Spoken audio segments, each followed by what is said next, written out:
Hello everyone, कैसे हैं आप सभी। मैं नीलेश श्रीवास्तव आपके अपने प्यारे चैनल साइंस वर्ल्ड टॉक में स्वागत करता हूं। चलिए जैसा कि मैं आज एक नया चैप्टर स्टार्ट करने जा रहा हूं, कार्बन एंड इट्स कंपाउंड। मैंने ये जो आपको वीडियो क्लासेस प्रोवाइड की हैं बस इस नेचर से प्रोवाइड कर रहा हूं कि बस आपकी अंडरस्टैंडिंग अच्छी हो जाए।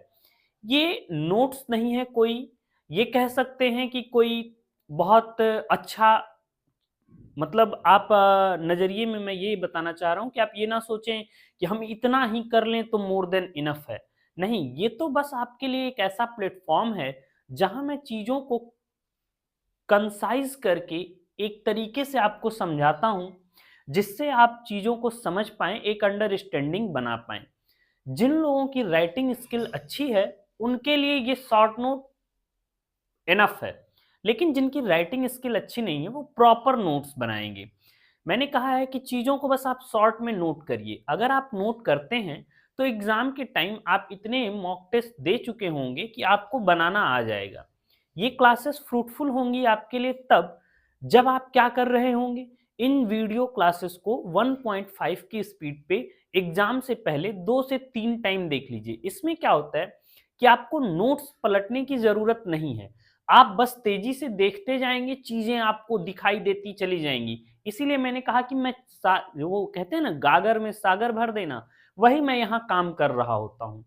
तो मैं आपके लिए क्लासेस इसीलिए अपलोड करता हूँ कि आप इससे कुछ सीख पाएँ। चलिए देखते हैं। आज जो मैंने चैप्टर स्टार्ट किया है, वो है carbon and its compound. Basic सी बातें इसकी मैंने बोर्ड पे लिख दी हैं, इसके बाद आपको समझाता हूँ।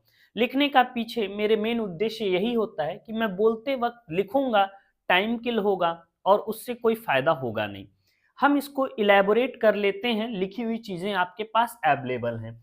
अर्ली थ्योरी इन 18th सेंचुरी 18वीं सदी तक क्या जानते थे कि कंपाउंड्स मेनली 2 टाइप के होते हैं, इनऑर्गेनिक और ऑर्गेनिक, और आज भी वही होते हैं, इनऑर्गेनिक और ऑर्गेनिक। हमने कहा कि जो इनऑर्गेनिक सब्सटेंसेस हैं वो साल्ट, मार्बल, एलम होते हैं। ऑर्गेनिक में आपने देखा परटेंटिंग टू लाइफ जो मेनली क्या है, हमारे जीवन से रिलेटेड हो। हम देखिए, हमारी बॉडी देखिए, अपनी बॉडी देखिए, ये मेनली ऑर्गेनिक कंपाउंड से मिलकर बनी हुई है। इनऑर्गेनिक भी साल्ट्स हैं अवेलेबल, लेकिन मेनली क्या है, ज्यादातर पार्ट क्या है, ऑर्गेनिक है। तो ऑर्गेनिक कंपाउंड्स में यूरिया, शुगर, ऑयल्स, ईटीसी, देख रहे हैं हमारे लाइफ में कितना एसेंशियल रोल प्ले करते हैं ऑर्गेनिक कंपाउंड्स। आपकी जो दैनिक चर्या है, दिनचर्या कह सकते हैं जिसे, वो बिना इनके पॉसिबल है ही नहीं। सुबह चाय आपको चाहिए, उसमें शुगर होना चाहिए। अच्छा, कोई ये कहेगा सर जिनको शुगर होता है वो तो बिना चीनी के पीते हैं। भाई हर चीज ऐसा नहीं है, जो मेडिसिन लेते हैं उसमें शुगर इन्वॉल्व है, ठीक है। तो शुगर आपकी जीवन का एक इसेंशियल एलिमेंट है। ऑयल आपको डेली कंज्यूम करते हैं आप। तो ऑर्गेनिक कंपाउंड्स आपके जीवन में किस तरह से जुड़ा हुआ है, ये आप देखेंगे। Obtain from living sources, mainly हम कहाँ से ऑप्टेन करते हैं इनको, लिविंग सोर्सेस से, चाहे वो प्लांट हो चाहे वो एनिमल हो। अगर प्लांट और एनिमल की बात करें तो हम डायरेक्टली या इनडायरेक्टली ऑप्टेन करते हैं इनसे। ऑर्गेनिक कंपाउंड्स को डायरेक्टली या इनडायरेक्टली कहाँ से ऑप्टेन करते हैं, प्लांट या एनिमल्स से। जो ब्रांच होती है साइंस की, जो इसको डील कर रही होती है, उसे कहते हैं ऑर्गेनिक केमिस्ट्री। अब इसको लैंग्वेज में सुनिए। The branch of chemistry which deals about organic compounds is called organic chemistry. I hope बात समझ में आ गई होगी, एक लाइन की डेफिनेशन है। इनऑर्गेनिक की बात कर लीजिए, इसकी ज्यादा चर्चा हम नहीं करेंगे क्योंकि हमें डील नहीं करना है, तो शॉर्ट में बता देता हूं मैं। साल्ट हुआ, मार्बल हुआ, एलम हुआ, ये सब कहाँ से ऑब्टेन किए जाते हैं, मिनरल्स या ओर्स से, इनऑर्गेनिक सब्सटेंसेस से। मार्बल कहाँ से ऑब्टेन किया जाएगा, क्या पत्थर लिविंग है, नॉन लिविंग है। तो जनरली इनऑर्गेनिक कंपाउंड्स आप समझ गए होंगे कहाँ से ऑब्टेन किए जाते हैं, नॉन लिविंग से। साल्ट जो है सांबर झील राजस्थान का, वहां से ऑब्टेन किया जाता है, क्या वो लिविंग है, नॉन लिविंग है। Obtain from the rock and minerals, inorganic compounds, definition आप बना लेंगे। अब बात करते हैं, देखिए वाइटल फोर्स थ्योरी मैं आपको बता रहा था। वाइटल फोर्स थ्योरी क्या है, एक सिंपल सी थ्योरी है जो ये कहती है कि ऑर्गेनिक कंपाउंड बनाए नहीं जा सकते। कहाँ नहीं बनाए जा सकते, लैब में। आप ऑप्टेन कर सकते हैं कहाँ से, प्लांट और एनिमल से, नेचुरली ऑप्टेन कर सकते हैं, लैब में नहीं बना सकते। बस इसी बात को बर्जिलियस साहब ने भी कहा 1850 में, स्वीडिश केमिस्ट थे। सॉरी, स्पेलिंग थोड़ा सा मिस्टेक हो जाता है, बाकी ह्यूमन एरर है। Organic compounds are produced only under the influence of some mysterious forces, और वो मिस्टीरियस फोर्सेस कहाँ पाई जाती हैं? लिविंग ऑर्गेनिज्म में। उसी को उन्होंने नाम दिया वाइटल फोर्स। ठीक है, ये बात तो थी तब की जब 1815 था, बहुत समय नहीं बीता था। 1820 में वोलर सिंथेसिस, एक सिंथेसिस वोलर साहब ने की, और इनका पूरा नाम है फेडरिक होलर। फ्राइड राइस हम याद करते थे अपने टाइम में, फ्राइड राइस। फ्राइड राइस आप नहीं याद करेंगे, मजाक के लिए। Fried, FRID, fried rich, fried rich holer, क्या याद रखेंगे? Fried rich holer. ठीक है, जर्मन केमिस्ट थे। लकली इंसिडेंटली इनसे हुआ था, ठीक है, एक्सीडेंटली, सॉरी, एक्सीडेंटली हुआ ये एक्सपेरिमेंट। उन्होंने ह्यूमन के यूरिन से यूरिया डेवलप कर दी लैब में। क्या किया? NH4Cl। अच्छा, जिन भी लोगों को NH4Cl का नाम ना पता हो, मैं उन्हें कहूंगा जरूर ऐसे नेम क्लास 10th लेवल तक बार बार लिखा करिए, जिससे आपको केमिकल नेम जनरली याद हो जाए कुछ कंपाउंड्स के। अमोनियम क्लोराइड, क्या नाम होगा? Ammonium chloride. और इसका नाम पोटेशियम साइनेट, पोटेशियम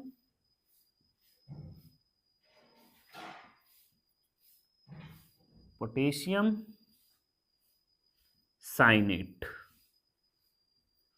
ठीक है, अच्छा, अब ये कंपाउंड बन गया अमोनियम साइनेट, पोटेशियम क्लोराइड, और ये जो कंपाउंड बना यूरिया बना।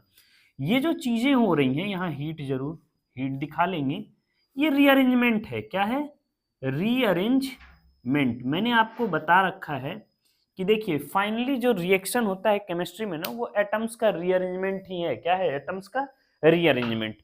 तो ये सारी प्रोसेस थी, ये आप याद रख लेंगे। अगर आ गया कि भाई होलर सिंथेसिस बताइए, give the equation of holer synthesis, तो आप ये दे दीजिएगा। वैसे ये पूछा नहीं जाता है। इसके आगे से अब जो हम पढ़ना शुरू करेंगे, वहां से आप इंपॉर्टेंट मान के चलिए। चलिए आगे बढ़ते हैं, क्लास को आगे ले चलते हैं।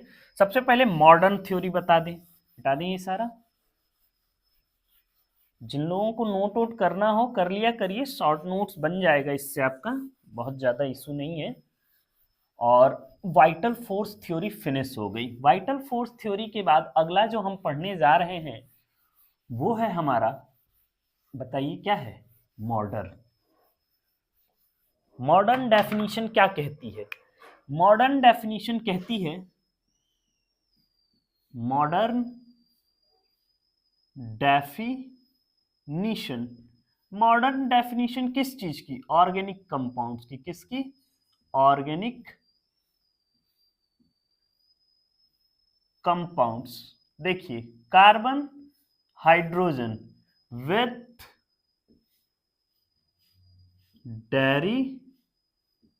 डेरिवेटिव्स, शॉर्ट में मैंने लिखा है organic compound are those compounds which contain carbon and hydrogen along with its derivatives। इन दोनों, ये दो तो होंगे ही होंगे, इनके साथ कुछ भी हो सकता है, like oxygen, nitrogen, phosphorus, sulphur, ETC, ये सब कुछ भी हो जाए, ये लोग तो रहेंगे दो लोग।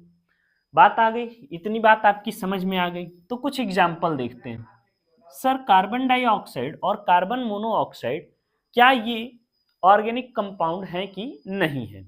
तो जवाब मेरा ये होगा आपको, नहीं है। क्यों? क्योंकि क्या हाइड्रोजन है यहाँ पे? नहीं है, सिंपल सा बात। एक एक्सेप्शन नोट करिएगा। एक एक्सेप्शन क्या है? एक्सेप्शन ये है कि देखिए आपको देखने को मिलेगा H2CO3। क्या देखने को मिलेगा? H2CO3, जिसका नाम है हाइड्रोजन कार्बोनेट। क्या नाम है? Hydrogen carbonate. अब बात समझिएगा, यही आपको एक डाउट मैं क्लियर कर दूं कि हाइड्रोजन है, कार्बन है, ऑक्सीजन है, बिल्कुल डेफिनेशन को सेटिस्फाइड कर रहा है। यही मैंने कहा, इसीलिए तो लिख दिया, ये एक्सेप्शन है। बाकी सब आपको कहीं कार्बन के साथ हाइड्रोजन दिख जाए तो समझ लीजिए वो क्या है? ऑर्गेनिक कंपाउंड है। बातें समझ में आ गई होंगी। चलिए अब आगे बढ़ते हैं, हम आपको बताते हैं कोवैलेंट बॉन्डिंग। क्या बताते हैं? Covalent bonding. बता दें ये सारा। कोवैलेंट बॉन्डिंग के लिए मैं सोच रहा हूं फ्लो चार्ट बना लूं, लेकिन फ्लो चार्ट से बेहतर है सिंगल सिंगल समझाना।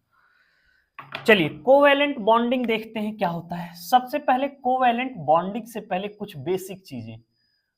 कोवैलेंट बॉन्डिंग, कार्बन, क्या मैंने कहा? कार्बन। एटॉमिक नंबर जल्दी बता दो बच्चों, 6 होता है। Electronic configuration 2 and 4। सवाल ये है कि कोई कंपाउंड बॉन्डिंग क्यों करेगा, किसी से बॉन्डिंग क्यों करेगा? जवाब सिंपल एक ही, फॉर स्टेबिलिटी। किसके लिए? For stability. हम आप कोई हो लाइफ में क्या चाहते हैं? स्टेबल होना। आपका जीवन शुरू हुआ है, आप भी चाहते होंगे कि हम भविष्य में कुछ बनेंगे, हम आर्किटेक्चर बनेंगे, हम मैकेनिक बनेंगे, हम जो है इंजीनियर बनेंगे, हम डॉक्टर बनेंगे, हम आईएएस बनेंगे, हम पॉलिटिशियन बनेंगे। इस तरह से आपके अलग अलग अपनी अपनी विचारधाराएं होंगी और सबके सक्सेस के अलग अलग पैमाने होंगे। ठीक है, तो इसी तरह कंपाउंड भी क्या चाहता है? स्टेबिलिटी चाहता है। कोई एटम क्या चाहता है? स्टेबिलिटी चाहता है। तो उसकी स्टेबिलिटी का क्राइटेरिया क्या होगा? जैसे आप में से किसी ने सोचा होगा कि मैं इन फ्यूचर एक बड़ा लीडर बनूंगा, एक अच्छा लीडर बनूंगा। उसका एम कहाँ है? लीडर बनना। क्या वहीं खत्म हो जाएंगी सारी चीजें? नहीं, उसके बाद एक अच्छा लीडर बनना। तो डेफिनेशन सक्सेस की उसके लिए क्या है? एक अच्छा लीडर बन जाना। किसी का होगा देश की प्रशासनिक सेवा में भाग लेना, किसी का होगा कि देश के लिए एक अच्छा डॉक्टर बनना, एक देश का इंजीनियर अच्छा बनना। ये सब अपने अपने सक्सेस के पैमाने। तो अच्छा, हाँ, मेरी बात आ गई कि सर आपका क्या है? तो भाई देखो, मेरा तो टीचिंग चल ही रहा है, आप देख रहे हैं। तो टीचिंग के अलावा भी क्या करते हैं? बस टीचिंग, और तो कुछ है नहीं। Covalent bonding. कोवेलेंट बॉन्डिंग के बारे में मैं बता रहा था कि कार्बन 6 है। अब स्टेबिलिटी के लिए क्या हो सकती हैं दो रिक्वायरमेंट? मैं इधर लिखता हूं साइड में, स्टेबिलिटी। स्टेबिलिटी के लिए पहली रिक्वायरमेंट है कि नोवेल गैस कॉन्फ़िगरेशन अटेन कर ले। क्या कर ले? कोई element novel gas configuration attain कर ले, इलेक्ट्रॉनिक कॉन्फ़िगरेशन का। दूसरी सिचुएशन ये है कि आउटर मोस्ट सेल का क्या कंप्लीट कर ले? ऑक्टेट। आउटर मोस्ट सेल का क्या कंप्लीट कर ले? ऑक्टेट। अच्छा, ऑक्टेट क्या है sir? 8 electron. 8 electron in outer most shell. मेरी बात इतनी समझ में आ गई? चलिए करते हैं अब कुछ एग्जांपल्स से इसको समझते हैं। कार्बन के पास दो सिचुएशन है, या तो ये 4 इलेक्ट्रॉन क्या कर दे? लूज कर दे, और हीलियम गैस जैसा नोवेल गैस कॉन्फ़िगरेशन अटेन कर ले, या फिर 4 इलेक्ट्रॉन गेन कर ले, और गेन कर लूज करेगा तो देखो क्या आता है? पॉजिटिव चार्ज, और गेन करेगा तो निगेटिव। दोनों नहीं करता। क्या होता है सिचुएशन जरा समझा दें। अगर कार्बन 4 इलेक्ट्रॉन लूज करेगा तो a lot of energy expense होगी। क्या होगी? A lot of energy. Energy release होगी। एनर्जी रिलीज होगी। और जबकि 4 इलेक्ट्रॉन अगर ये गेन कर लेता है तो आप बताइए इसके पास कितने नंबर ऑफ प्रोटॉन है? 6 प्रोटॉन है, और पहले से ही 6 इलेक्ट्रॉन थे, प्लस 4 इलेक्ट्रॉन बाहर से आ गए। टोटल कितने इलेक्ट्रॉन हो गए? 10 इलेक्ट्रॉन। 6 प्रोटॉन्स के लिए 10 इलेक्ट्रॉन को होल्ड करना क्या हो जाएगा? इम्पॉसिबल हो जाएगा। समझ गए आप मेरी बात? ये छोटी सी बात थी। अब जरा देखते हैं एक एग्जाम्पल। तब इसके पास क्या बचा ऑप्शन? आउटर मोस्ट सेल में जो इलेक्ट्रॉन पाए जाते हैं 4, यही पार्टिसिपेट करेंगे किस में? Participate in covalent bonding. अब जरा ये बात समझिएगा, यही आपको समझा दें कि आउटर मोस्ट सेल में प्रेजेंट इलेक्ट्रॉन ही क्या होता है? बैलेंस इलेक्ट्रॉन कहलाता है। लेकिन बैलेंसी अलग होती है। बैलेंसी की अलग अलग डेफिनेशन है। बैलेंसी की ये भी डेफिनेशन है कि वो कितने इलेक्ट्रॉन लूज करता है। जितना इलेक्ट्रॉन लूज करेगा वही उसकी क्या कहलाएगी? बैलेंसी। कितना इलेक्ट्रॉन गेन करता है वही उसकी क्या कहलाएगी? बैलेंसी। और कितना इलेक्ट्रॉन शेयरिंग में पार्टिसिपेट करता है वो भी क्या कहलाती है? उसकी बैलेंसी। तो कार्बन की अगर बैलेंसी की बात करें तो कितना इलेक्ट्रॉन पार्टिसिपेट करेगा? आप समझ जाइए, करेगा कितना? जितने की जरूरत होगी। ऑक्टेट कंप्लीट करने के लिए कितने की रिक्वायरमेंट है? ऑक्टेट कंप्लीट करने के लिए 8 इलेक्ट्रॉन की। तो कितना पार्टिसिपेट करेगा? 4, और 4 ही कार्बन की क्या हो जाएगी? बैलेंसी। आई होप मैं इतनी बात आपको समझा पाया। इसे लिखने का मैं एक और मेथड अपना सकता हूं, क्रॉस मेथड। अब ये जो आपको स्ट्रक्चर दिख रहा है इसे ही कहते हैं लेविस डॉट स्ट्रक्चर। क्लियर? ये किसी एटम के रिस्पेक्ट में मैंने दिखाया। बात आपको मेरी समझ में आ रही है? चलिए आगे कुछ एग्जांपल्स के थ्रू इसे समझते हैं। जैसे मैं पहला एक एग्जांपल ले लूं, H2। क्या ले लिया मैंने? H2। अच्छा, जो ये 2 लिखा, आपने पढ़ा होगा कि यहां क्या लिखते हैं? Atomic number. सर H1 लिखते थे, ये ना होता था एटॉमिक नंबर। बस यही चीज थोड़ा सा आपको क्लियर कर दूं। जो ये H2 लिखा है ना, ये हाइड्रोजन एटम का कौन सा फॉर्म है? Molecular form. अच्छा सर, कैसे पता चलेगा हमको कि एटॉमिक नंबर लिखा है कि मॉलिक्यूलर फॉर्म? यही तो, इसीलिए तो कहा जाता है कि एटॉमिक नंबर याद करिए। अगर केवल H1 लिखा होता तो समझिए A1 क्या रिप्रेजेंट कर रहा है? Atomic number. H2 लिखा है तो इसका मॉलिक्यूलर फॉर्म रिप्रेजेंट कर रहा है। तो अगर हम H की बात करें तो एक एटम H है और दूसरा एटम H है। दोनों का एटॉमिक नंबर क्या है? 1 है। यहाँ K सेल है, यहाँ L। 1 electron 1 electron. दोनों को एक एक इलेक्ट्रॉन की रिक्वायरमेंट है। दोनों कहते हैं भाई आओ साझा कर ले। हाइड्रोजन अपना एक इलेक्ट्रॉन लाता है और दूसरा हाइड्रोजन भी अपना एक इलेक्ट्रॉन, और दोनों कंप्लीट करते हैं अपना अपना डुप्लेट। कैसा इलेक्ट्रॉनिक कॉन्फ़िगरेशन अटेन करते हैं? हीलियम नोबेल गैस जैसा। कैसा? हीलियम नोबेल गैस जैसा। और इनके बीच जो बॉन्ड बनता है वो सिंगल बॉन्ड बनता है। जो सिंगल बॉन्ड बनता है, बात समझेंगे क्यों सिंगल ही बना? क्योंकि जितना इलेक्ट्रॉन पार्टिसिपेट कराएगा कोई एटम बॉन्डिंग में, उतने ही बॉन्ड बनेंगे, और इसी बॉन्ड को कहते हैं सिंगल कोवैलेंट बॉन्ड। और जब पहली बार कोई एटम बॉन्ड बनाता है तो उस बॉन्ड को कहते हैं सिग्मा बॉन्ड। क्या कहते हैं? Sigma bond. और सिग्मा बॉन्ड को इस तरह से डिनोट करते हैं। आई होप मेरी बात समझ में आ रही होगी आपको। एक और एग्जांपल समझाते हैं आपको। आपको कहाँ पे समझा दें? यही समझाते हैं। देखिए, अगर हमने O2 ले लिया, अब बताओ ये एटम है कि मॉलिक्यूल है? ऑक्सीजन का एटॉमिक नंबर 8 और यहाँ क्या लिखा है? 2। इसका मतलब ये इसका मॉलिक्यूलर फॉर्म है। यहाँ लिख दिया 8 और यहाँ लिख दिया 8। ये हो गया एटॉमिक नंबर। इलेक्ट्रॉनिक कॉन्फ़िगरेशन जिन्हें नहीं आता है वो प्रीवियस की क्लासेस देख के आए। पहले सेल में 2 इलेक्ट्रॉन, दूसरे सेल में 6 इलेक्ट्रॉन। सेम कंडीशन यहाँ। अब बताओ इसे कितने इलेक्ट्रॉनों की रिक्वायरमेंट है? कितने की रिक्वायरमेंट है? 2 की। बस यही समझ लीजिए कोवैलेंट बॉन्डिंग की definition. When any atom share their outermost electron to form bond is known as covalent bond। तो शॉर्ट में मैं यहां लिख दे रहा हूं शेयरिंग होता है। क्या होता है यहां? Sharing of electron. I hope मेरी बात समझ में आ रही होगी आपको। शॉर्ट में मैंने बताया। अब जरा देखेंगे, ये ऑक्सीजन है, ये ऑक्सीजन है। अब इन दोनों के इलेक्ट्रॉनों को मैं अलग अलग मार्कर से दिखाता हूं जिससे समझ में आए। ये ऑक्सीजन के आउटर मोस्ट इलेक्ट्रॉन ही पार्टिसिपेट करेंगे। क्लियर? तो इस वाले एटम के लिए मैंने दिखाया 6 इलेक्ट्रॉन। कितना पार्टिसिपेट करेगा? 2, क्योंकि इसको रिक्वायरमेंट कितने की है? 2 की। बाकी जो बच गए वो उसके आउटर मोस्ट में हमने डिनोट कर दिया। ठीक इसी तरह यहाँ ऑक्सीजन एटम को कितने की जरूरत है? 2 की। 2 पार्टिसिपेट करेगा, बाकी रह जाएंगे। बताइए इसका ऑक्टेट कंप्लीट हुआ? काउंट करके इलेक्ट्रॉन देखिए आप। 2 to 4 to 6 to 8। क्लियर? अब इसी तरह से इस वाले एटम के लिए देखिए, 2 to 4 to 6 to 8। Octet complete. जरा बात समझेंगे।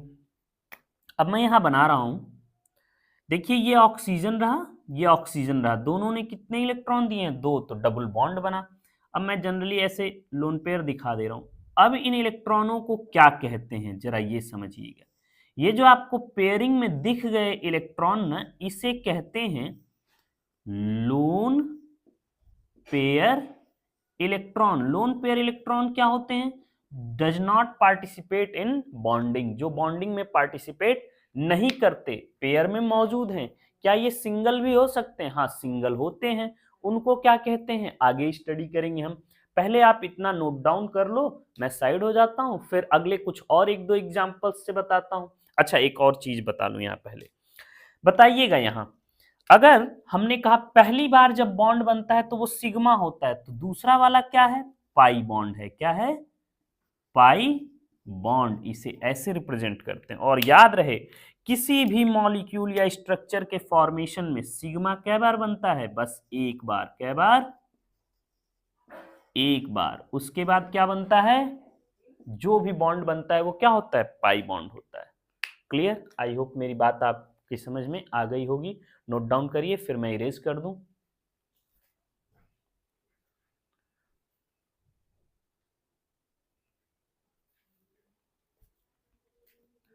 चलिए ठीक है, अब मैं इरेज कर देता हूं। एक दो एग्जांपल्स के थ्रू और समझेंगे।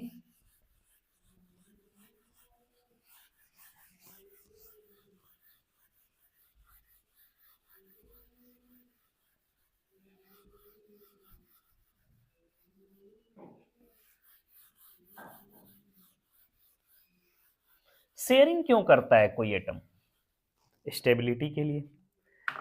आप लोगों ने बचपन में किया होगा, भाई अभी भी करते होंगे। टिफिन लाया, शेयरिंग में पार्टिसिपेट करते होंगे आप। एक और एग्जांपल देखते हैं, N2। अब बताइए मॉलिक्यूल है कि एटम है, पता चल गया होगा। नाइट्रोजन का एटॉमिक नंबर 7 होता है, 2 लिखा है, इसका मतलब ये कि कौन सा फॉर्म लिखा है इसका, मॉलिक्यूलर, N7 N7, ये हो गया एटॉमिक फॉर्म। Kl, पहले सेल में 2 इलेक्ट्रॉन, लास्ट सेल में 5 इलेक्ट्रॉन, पहले सेल में 2 और लास्ट में 5। ये जो 5 लिखा है मैंने, ये जो 5 लिखा है ये क्या है इसका, आप बताएंगे। आउटर मोस्ट इलेक्ट्रॉन है। आउटर मोस्ट इलेक्ट्रॉन को ही देख के आप बताएंगे कितने इलेक्ट्रॉनों की रिक्वायरमेंट है ऑक्टेट कंप्लीट करने के लिए।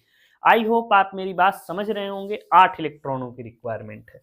8 इलेक्ट्रॉन चाहिए आउटर मोस्ट में, लेकिन 5 पहले से है, तो कितने की शेयरिंग करे कि 8 हो जाए, 3 इलेक्ट्रॉन। ये रहा नाइट्रोजन एटम, मैंने बनाया यहां नाइट्रोजन एटम, 1 2 3, 3 इलेक्ट्रॉन शेयरिंग में पार्टिसिपेट कर दिया। ये बनाया मैंने दूसरा नाइट्रोजन एटम, कितने इलेक्ट्रॉन, 1 2 3, 2 रिमेन रह गए, 2 इसके यहीं पड़े हुए हैं। ठीक इसी तरह से इस नाइट्रोजन एटम के भी 5 इलेक्ट्रॉन थे, 2 यहां पड़े रह गए। दिया है तो लेगा भी, 3 3 6 2 8, ऑक्टेट कंप्लीट। मेरी बातें आपकी समझ में आ रही हैं कि नहीं आ रही हैं, तो कमेंट बॉक्स में लिख दिया करेंगे यस सर समझ में आ गया। क्लियर है? चलिए, ये हो गया नाइट्रोजन का इलेक्ट्रॉनिक। अच्छा, इस स्ट्रक्चर को क्या कहेंगे, लेविस डॉट स्ट्रक्चर। अब मैं एक ही पेन से बना दे रहा हूं, आप बात समझ गए होंगे। 3 इलेक्ट्रॉन शेयरिंग किए हैं तो 3 क्या हो जाएंगे, बॉन्ड बनेंगे, और 2 इलेक्ट्रॉन इनके यूं ही दिखाई देंगे आपको। ये जो इलेक्ट्रॉन दिखाई दे रहे हैं इनको क्या कहेंगे, लोन पेयर इलेक्ट्रॉन। इसे एलपी से भी डिनोट करते हैं। अब यहां पहली बार जो बॉन्ड बना वो सिग्मा बॉन्ड, और बाकी जो 2 बचे रह गए वो क्या कहलाएंगे, पाई बॉन्ड। आई होप मेरी बात आपके समझ में आ गई होगी। अच्छा, अब इसको कैसा कोवेलेंट बॉन्ड कहेंगे, तो ट्रिपल कोवेलेंट बॉन्ड। कैसा, ट्रिपल कोवेलेंट बॉन्ड। और ऑक्सीजन के केस में क्या कहेंगे, डबल कोवेलेंट बॉन्ड। क्लियर है?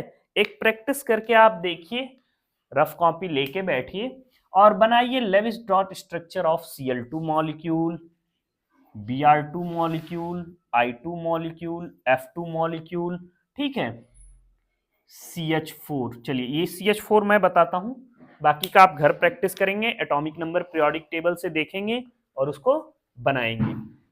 मिटा दें, ठीक है, मिटा देते हैं।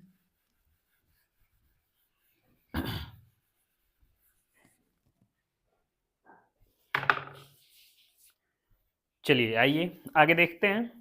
मैंने कुछ आपके लिए क्वेश्चन दे रखा है। Draw the structure of H2O। H2O का स्ट्रक्चर ड्रॉ करना है। तो सबसे पहले आप क्या करिए कि एक ऐसा मैं फॉर्मेट दे रहा हूं, अगली बार से आप ऐसा ही करिएगा। जो भी एलिमेंट लिखा हुआ हो, जिन्हें नहीं आता है उनके लिए मैं बेसिक बता रहा हूं, उसका लिख लीजिए कौन कौन से एलिमेंट इन्वॉल्व है, हाइड्रोजन और ऑक्सीजन। फिर क्या लिख लीजिए, एटॉमिक नंबर, हाइड्रोजन का 1, ऑक्सीजन का 8, फिर लिख लीजिए इलेक्ट्रॉनिक कॉन्फ़िगरेशन, ठीक है, इसका होगा 1 और इसका होगा 2 और 6। बस क्लियर हो गया। एक ऑक्सीजन को बताइए कितने इलेक्ट्रॉन की जरूरत है, 2 की। ऑक्टेट कंप्लीट करने के लिए कितना शेयरिंग में पार्टिसिपेट करेगा, 2। तो मैंने लिख दिया ऑक्सीजन, क्या लिख दिया, ऑक्सीजन। अच्छा, अब बताइए हाइड्रोजन को एक है तो एक ही इलेक्ट्रॉन की जरूरत है, मैंने यहां लिखा हाइड्रोजन। इस हाइड्रोजन ने अपना एक इलेक्ट्रॉन दे दिया। ऑक्सीजन के आउटर मोस्ट में 6 इलेक्ट्रॉन है, 6 में से 1 इसने भी दे दिया। भैया अब आप ध्यान से देखो तो ऑक्सीजन के आउटर मोस्ट में कितने इलेक्ट्रॉन थे, 6, 1 दे दिया है, 5 रीमेन रह गए। हाइड्रोजन का अगर आप ध्यान से देखेंगे तो डुप्लेट तो कंप्लीट हो जाएगा। देखिए 2 electron, helium noble gas configuration हो गया। लेकिन अगर आप ध्यान देखेंगे तो पाएंगे क्या कि ऑक्सीजन का ऑक्टेट नहीं कंप्लीट हो रहा है। ऑक्सीजन के आउटर मोस्ट में होने चाहिए 8, 6 इलेक्ट्रॉन तो हैं, 2 होने चाहिए, तो 2, 1, 3, 2, 5, 2, 7, एक बच गया ना। यही रीजन है कि वाटर मॉलिक्यूल बनने में एक ऑक्सीजन कितने हाइड्रोजन से बाइंड अप करता है, 2। आई होप अब मेरी बात आपके समझ में आ रही होगी।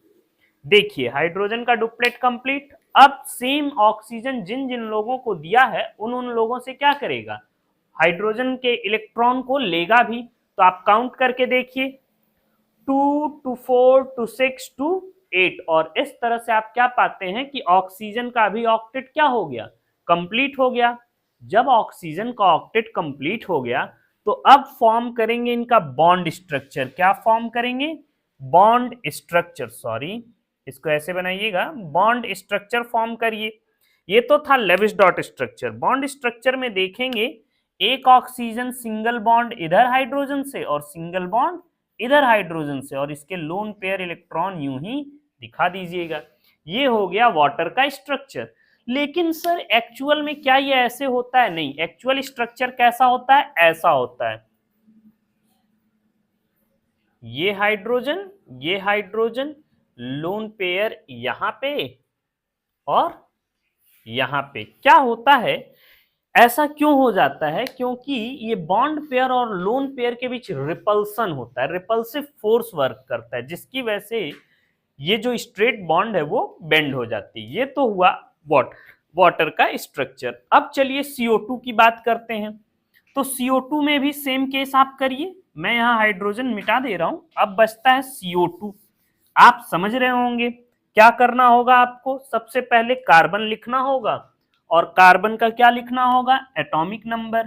कार्बन का जैसे ही एटॉमिक नंबर आप लिखेंगे तो इलेक्ट्रॉनिक कॉन्फ़िगरेशन क्या हो जाएगा, 2 and 4। कार्बन को कितने इलेक्ट्रॉनों की जरूरत है, 4, और एक ऑक्सीजन को कितने की, 2 की। बहुत आसान है ये करना और ये बनाना।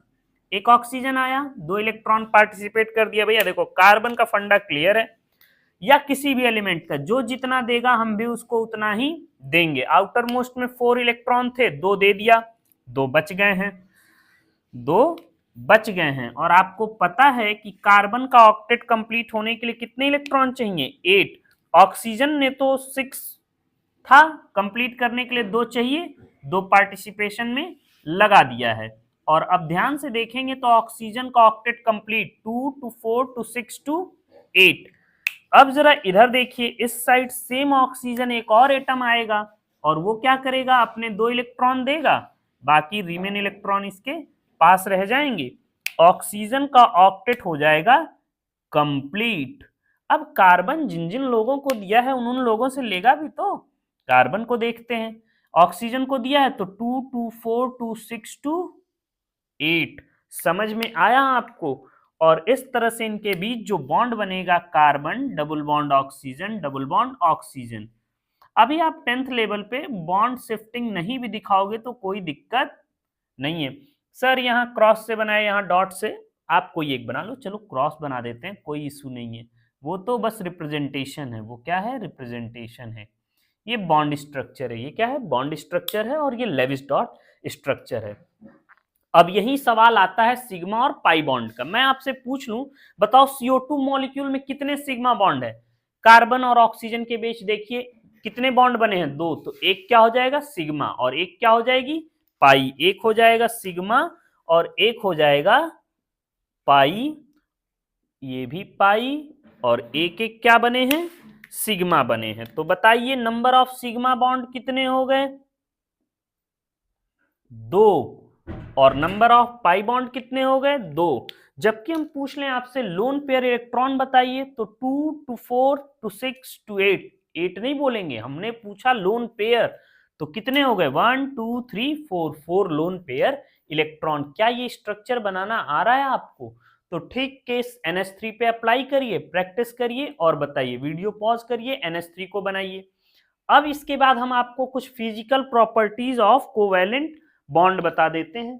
चलिए देखिए फिजिकल प्रॉपर्टीज में पहला मेड फ्रॉम। बताइए made from non metal. Simple, made from non metals. Generally non metal involve होता है। आप देख लो कार्बन क्या है? नॉन मेटल है। ऑक्सीजन क्या है? नॉन मेटल है। तो आप जहां भी देखेंगे नॉन मेटल्स के बीच ही ये बन रहा होता है बॉन्ड। फिजिकल स्टेट क्या होगा? सॉलिड हो सकता है, लिक्विड हो सकता है और गैस हो सकता है, या वेपर कह दीजिए इसको। क्या कह दीजिए? वेपर। एग्जाम्पल में सॉलिड में कौन होगा? आइस। लिक्विड में कौन होगा? वाटर। और वेपर में या गैस में वाटर वेपर। Water vapour. देखा, तीनों स्टेट में ये हो सकती है इसकी स्टेट कोवैलेंट बॉन्ड की।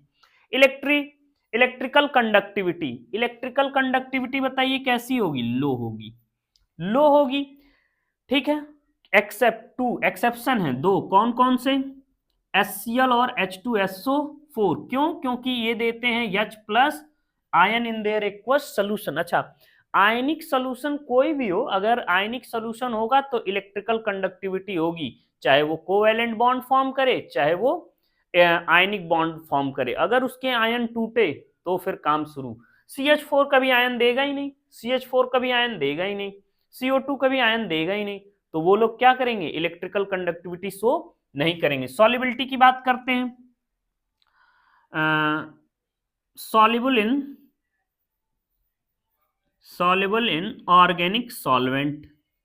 Organic solvent. अच्छा, ऑर्गेनिक सॉल्वेंट कौन कौन से होते हैं भैया? पढ़ा है आपने? बता दीजिए हमको जरा। कैरोसिन, कोई भी ऑर्गेनिक कंपाउंड ले लीजिए। कैरोसिन होता है, पेट्रोलियम होता है, डीजल होता है, ETC। बातें समझ रहे हैं आप? लेकिन 2 एक्सेप्शन है इसके, शुगर एंड और बोलिए एसीटोन। क्या है? एसीटोन। ये कैसे हैं? ये वाटर सॉल्युबल हैं, आर वाटर सॉल्युबल। लिख दूं भाई तुम लोग, नहीं तो H2O पढ़ोगे नहीं। Water soluble. शुगर और एसीटोन है ऑर्गेनिक कंपाउंड, लेकिन वाटर में भी क्या हो जाते हैं? डिसॉल्व हो जाते हैं। जबकि जनरली जो है ऑर्गेनिक कंपाउंड केवल ऑर्गेनिक सॉल्वेंट्स में डिसॉल्व होते हैं। मेल्टिंग और बॉइलिंग पॉइंट बहुत लो होती है। बस यही था आपका फिजिकल प्रॉपर्टी, शॉर्ट में मैंने लिख दिया है। आज की क्लास को हम लोग यही समअप करते हैं। नेक्स्ट डे इसको कंटिन्यू करेंगे। इतना सब कुछ आपने पढ़ा। अब आपकी प्रैक्टिस के लिए कुछ और कंपाउंड्स दे देते हैं, बनाइएगा। जैसे आप बनाइए C2H2, C2S6। चलो ये करिएगा, कोशिश करिएगा। नहीं आएगा तो फिर एल्केन एल्किन एल्काइन पढ़ाएंगे, बताएंगे। ठीक है, थैंक यू एवरीवन। देखते रहिए, लाइक शेयर एंड सब्सक्राइब करते रहिए। थैंक्स।